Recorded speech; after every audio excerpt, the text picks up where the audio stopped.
remember back, and I don't know how long ago it was, 18 months or so ago, perhaps, that we had a Seeing is Believing visit, and at the last minute, the person who was going to lead that for us couldn't be there, and Marco stepped in.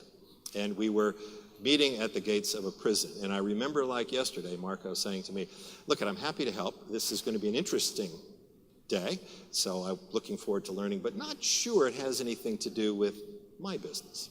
And then we had the visit, and then things began to happen. So exciting. So why, with all the social issues and the other things that are happening out there, why reducing reoffending through employment? Why, people with unspent convictions? Well, I think, as you mentioned, Stephen, the impact of the Seeing is Believing visit on me personally was very strong. I'd never been in a prison before, and I was struck by how ordinary everybody was that I met in prison, and how everyone I met really, in a very unified way, lamented the fact that they felt that they were being discriminated against by, unconsciously, in many cases, by the jobs market, by society in general, when they got out of prison. So I was struck by the ordinariness of it. It was a very powerful, event for me, a very powerful day, in terms of seeing people who had made a mistake talk about being continuously punished when they came out of prison, and I just didn't think that was correct. And it is something which, in terms of the statistics, are quite frightening, because we have got 1 in 5 adults in the United Kingdom have a criminal conviction of one sort or another. So there are many people, more than you might think, are in this position. And the cost to society of people who go into prison and come out and then can't rehabilitate themselves and can't find work, because the first element of rehabilitation back into society is finding gainful employment and work and being accepted in the most basic activity of being part of any group, is being able to work and contribute to it, was being denied. And the cost, the direct cost to the taxpayer of this is huge. And thirdly, it was something that I felt, it wasn't like boiling the ocean. It was something that I felt that I could, and that the company that I work with and work for could make a real difference to this issue. So those were the factors that got me interested in this and sparked the work.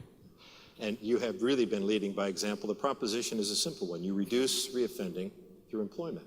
And as we think about the Ban the Box campaign, and we were all being interviewed by Radio 4 a few moments ago, which is pretty fun.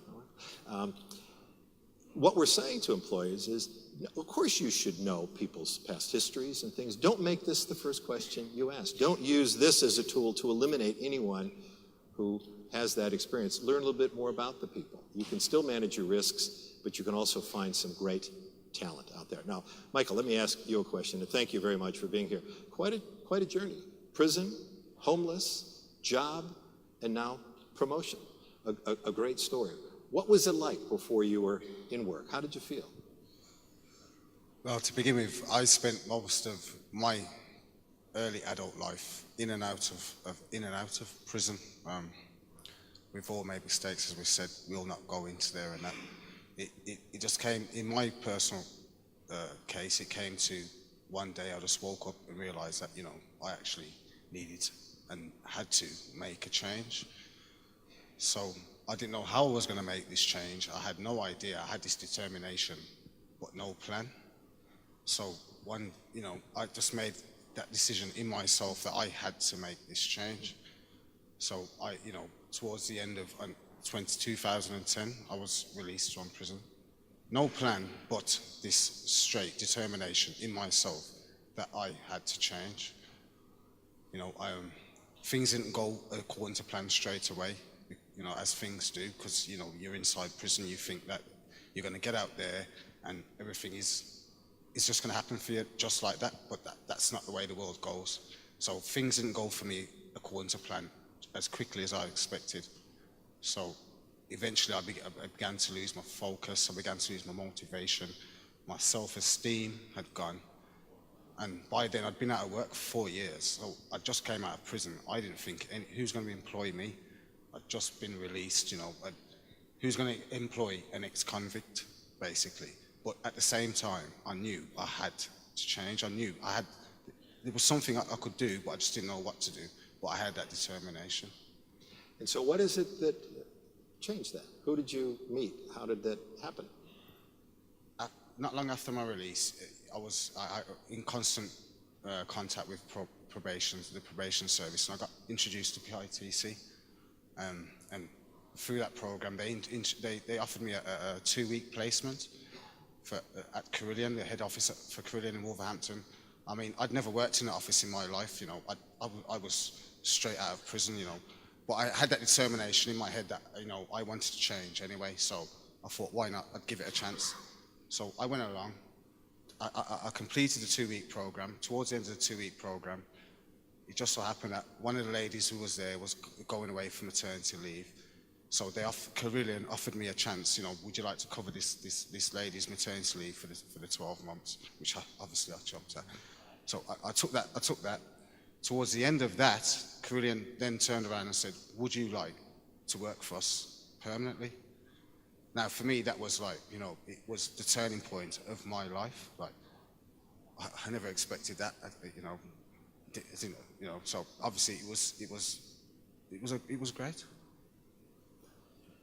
It's interesting, giving each of us the opportunity to do something a little bit different, to get out of our comfort zone, to have a little bit of support there as you transition through it, can have some quite powerful outcomes. Now, Michael, we've got a room full of leading employers here who hire an awful lot of people out there. Is there any message that you'd like to give them about how they should think about finding talent and where they should look and how they should treat people, perhaps who have had some of the same experiences that you've had?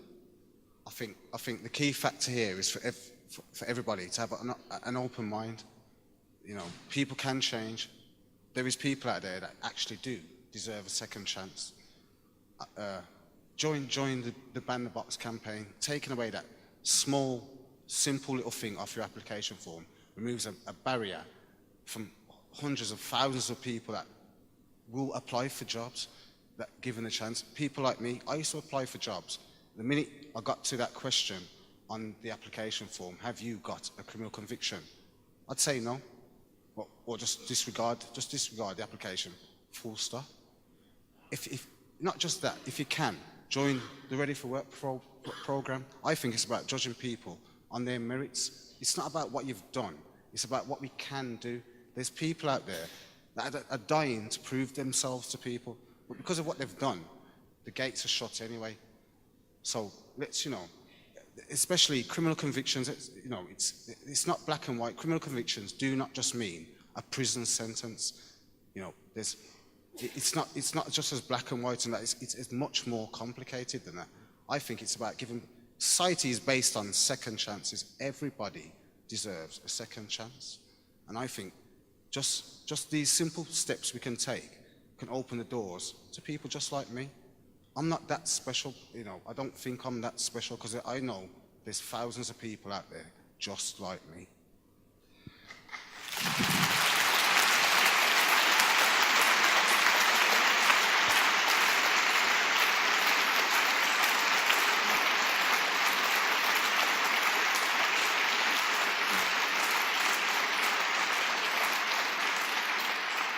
So, ladies and gentlemen, that's what we're talking about. The power of business people looking at a problem and thinking about how they may contribute to it somehow. The power of the human spirit, the ability to find talent in sometimes unexpected places, and the virtual circle that brings it all together. Thank you both for being brave enough to come up here, for both being leaders, and for being as successful as you are in all of this. Very much appreciated. Well done.